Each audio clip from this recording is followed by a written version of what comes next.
George കുട്ടിൻ്റെ ഇത്ര വയസ്സിൽ വന്നതാണ്. അപ്പം ഞാൻ ചോദിക്കും ഇങ്ങനെ, എനിക്ക് കുറേ ചോദ്യങ്ങളുണ്ടോ അങ്ങനത്തെ കുറേ കാര്യങ്ങൾ. അതായത് എങ്ങനെ ഈ നാട്ടിൽ വന്നത്, അതല്ല ഇവിടെ അയാൾ കൂടാനുള്ള കാരണം എന്തായിരിക്കും, അപ്പൊ ഇങ്ങനെ കുറേ കാര്യങ്ങൾ ഞങ്ങളിങ്ങനെ ചോദിക്കും. പിന്നെ പുള്ളി എന്താ സംഭവം എന്ന് വെച്ചാൽ പുള്ളിക്ക് ഒരു ബാക്ക് ഹിസ്റ്ററി വെച്ചിട്ട് തന്നെയാണ് എൻറ്റയർ ഓരോ ക്യാരക്ടറിനും പുള്ളി അതിനൊരു ഹിസ്റ്ററി ഉണ്ടാവും പുള്ളിക്ക്. ഇപ്പൊ നമ്മൾ ചോദിച്ചു കഴിഞ്ഞാൽ നമ്മള് റാൻഡം ചോദ്യങ്ങളായിരിക്കും ചോദിക്കുന്നത്, പക്ഷെ പുള്ളി കൃത്യമായിട്ട് ആൻസർ പറയും. ഒരു സെക്കൻഡ് അല്ലാതെ പണീന് ഇഷ്യൂ എന്നാണ്. അങ്ങനെ ഓരോരോ കാര്യങ്ങൾ ഇങ്ങനെ പറഞ്ഞു വരും. അപ്പോൾ അതിൻ്റെ അകത്തേക്ക് വന്നു കഴിയുമ്പോൾ നമുക്ക് ആ ജോർജ് കുട്ടി ഇപ്പൊ പ്രസന്റ്ലി നിൽക്കുന്ന സ്പേസ് എന്താണെന്ന് നമുക്ക് കൃത്യമായിട്ട് അറിയാം.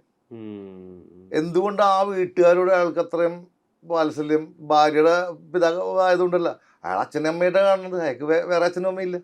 അപ്പോൾ സ്വാഭാവികമായിട്ട് അളിയനായാലും സഹോദരനായിട്ട് കാണണം. അപ്പോൾ എൻറ്റയർ ആ ഒരു ബോണ്ടിങ് കൃത്യമായിട്ട് ഡിഫൈൻ ചെയ്ത് നമുക്ക് തന്നിട്ടുണ്ട്.